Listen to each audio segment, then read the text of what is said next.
How does one? How does one imagine Sisyphus happy? In his philosophical essay, The Myth of Sisyphus, Albert Camus famously declares that one must imagine Sisyphus happy. This assertion is both enigmatic and profound, challenging us to grapple with the inherent absurdity and meaninglessness of life. In this exploration, we will delve into the context of Camus' statement, the concept of the absurd, and how it relates to the idea of Sisyphus finding happiness. The absurd condition. The absurdity of existence. Camus introduces the concept of the absurd as the clash between our human desire for meaning and the apparent meaninglessness of the universe. Life, in its essence, lacks inherent purpose or value. We are born into a world devoid of inherent meaning, and this realization can lead to a profound sense of despair. The absurd hero.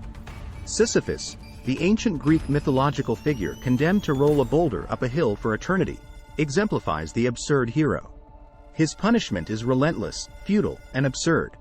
He performs a seemingly meaningless task with no hope of achieving a lasting goal. Yet, it is precisely in this absurdity that Camus finds the potential for happiness. The paradox of Sisyphus. Embracing the absurd.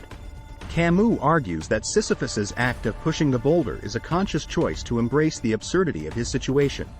Rather than succumbing to despair, he finds liberation in recognizing the meaninglessness of his task. Sisyphus defies the gods by continuing his futile labor, thus asserting his autonomy and rejecting their imposed meaninglessness.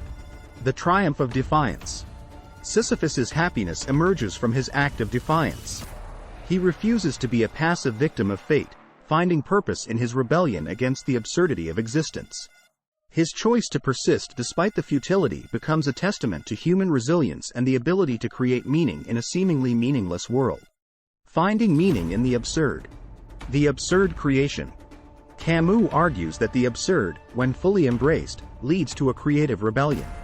In acknowledging the lack of inherent meaning, individuals are free to define their own values and purposes.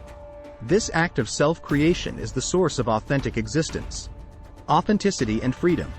Sisyphus's choice to continue rolling the boulder is an authentic act of freedom. He finds joy in the sheer act of pushing, detached from the outcome. In this, Camus proposes that true happiness arises when one lives authentically, without the burden of external expectations or illusions of grand purpose.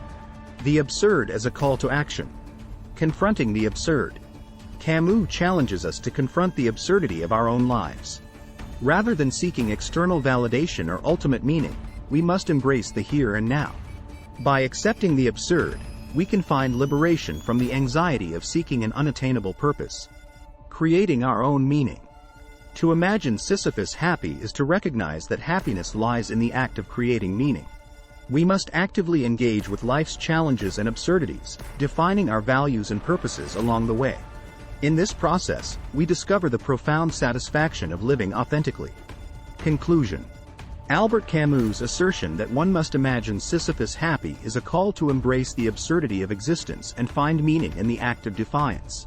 Sisyphus, despite his eternal struggle, symbolizes the triumph of human autonomy and the creative potential inherent in the absurd. In a world devoid of inherent meaning, we must follow Sisyphus's example by choosing to rebel against despair, creating our own meaning, and ultimately, imagining ourselves as happy in the face of life's inherent absurdity. As Camus reminds us, the struggle itself is enough to fill a man's heart. One must imagine Sisyphus happy,